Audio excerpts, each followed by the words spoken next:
আসসালামু আলাইকুম। আজকে বানিয়ে দেখাবো পুরান ঢাকার বিখ্যাত জনপ্রিয় খাবার তেহারি সরিষার তেল দিয়ে। চলেন যাই রেসিপি দেখিয়ে দেই। কয়লার ফ্লেভার দিয়ে পুরান ঢাকায় কয়লার মধ্যে তেহারিটা রান্না করে দমে। আমি কয়লার ফ্লেভার দিয়ে দমে রান্না করব।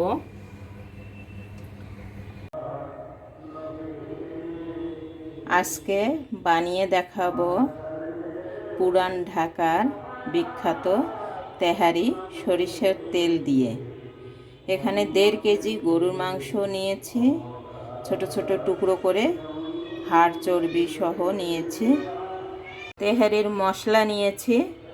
তেহারির মশলা: গরম মশলার গুঁড়ো 1.5 টেবিল চামচ, লাল মরিচের গুঁড়ো 1 চা চামচ, জয়ফল জয়ত্রীর গুঁড়ো 1/2 চা চামচ, স্বাদ মতো লবণ, আদা রসুন বাটা নিয়েছি 2 টেবিল চামচ করে, আর ধনিয়ার গুঁড়া নিয়েছি 1 টেবিল চামচ, আর গরম মশলা নিয়েছি শাহি জিরা 1 চা চামচ, কাবাব চিনি নিয়েছি 8-10টা, গোলমরিচ নিয়েছি 8-10টা, তেজপাতা 3টা, 4টা এলাচ, লবঙ্গ 5-6টা, 2 টুকরো দালচিনি, একটা স্টার এনিস নিয়েছি,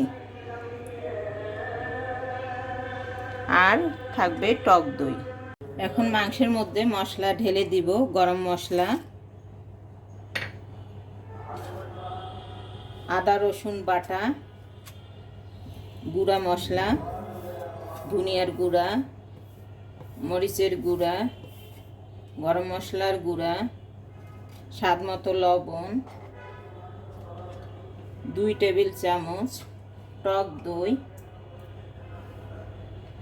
দিয়ে ভালো করে মাখিয়ে নিব।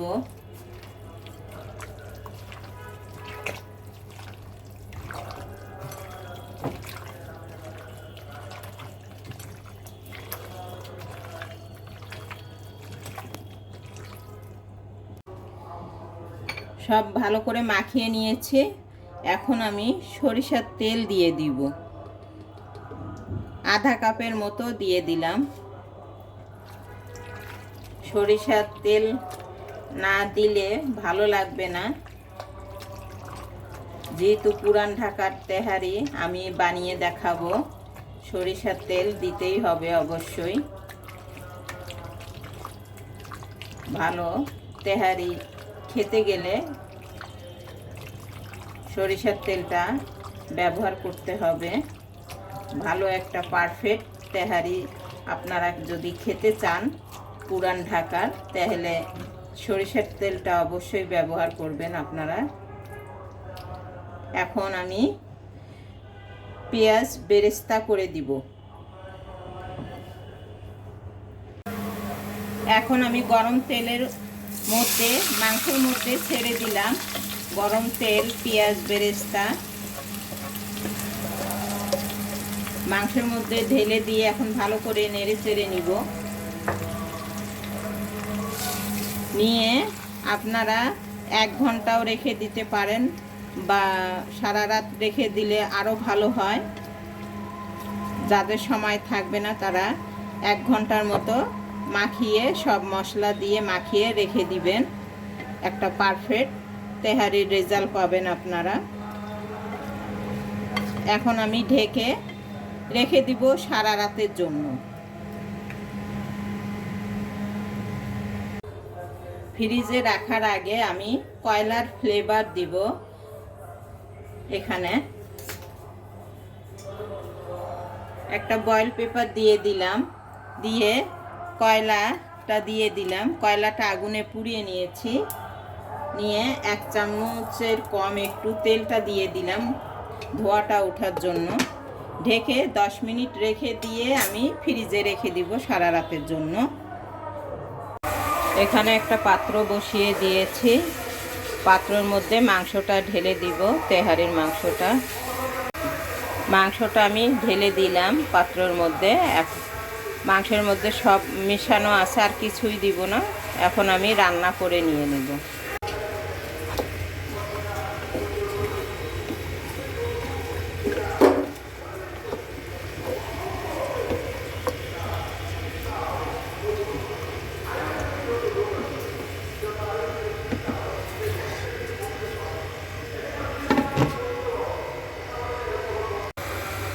তেহারির মাংসটা সিদ্ধ হয়ে গেছে, তেল উপরে ভেসে উঠেছে। আমি সামান্য পানি দিয়ে মাংসটা সিদ্ধ করে নিয়েছিলাম, আবার মাংস থেকেও পানি বের হয়েছিল, সেজন্য বেশি পানি দিতে হয় নাই, অল্প পানি দিয়ে আমার মাংসটা সিদ্ধ হয়ে গেছে। এখন আমি তেহারির চালটা দিয়ে দিব। চাল এখানে তেহারির জন্য নিয়েছি 1 কেজি চাল, ধুয়ে একটা ছাঁকনির মধ্যে ছেঁকে নিয়েছি, পানিটা ঝরিয়ে নিয়েছি। 1.5 কেজি মাংসর জন্য 1 কেজি চাল নিয়েছি।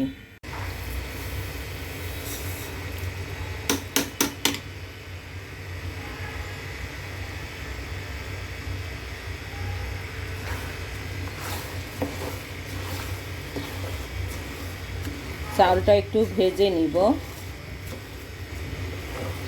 তেহারির চাল ভালো করে ভেজে নিয়ে পানি ঢেলে দিব, 2 কেজি পানি।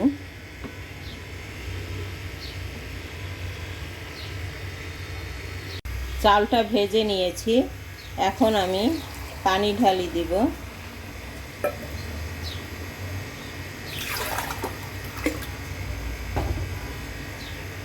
আমি প্রায় 1.25 কেজির মতো পানি দিয়েছি 1 কেজি চালের। স্বাদ মতো লবণ দিয়ে দিলাম।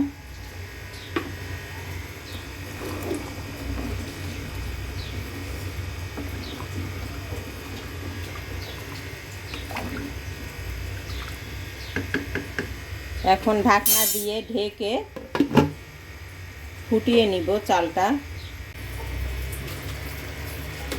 চালটা ফুটিয়ে গেছে,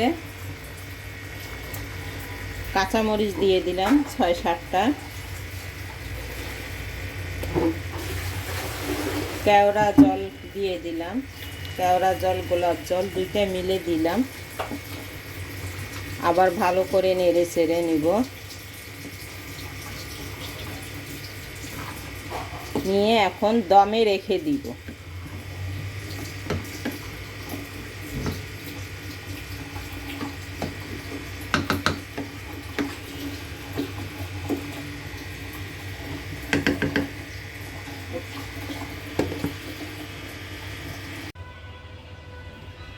তেহারিটা আমার হয়ে গেছে, দমে রেখে দিয়েছিলাম। এখন একটু উল্টিয়ে নিব, উল্টিয়ে পাল্টিয়ে নিব। হয়ে গেল আমার তেহারি, পারফেক্ট ঝরঝরে হয়েছে।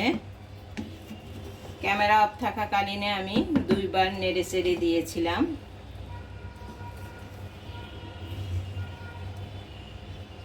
আপনারা পারফেক্ট তেহারি পুরান ঢাকার বানিয়ে খাবেন বাসায়।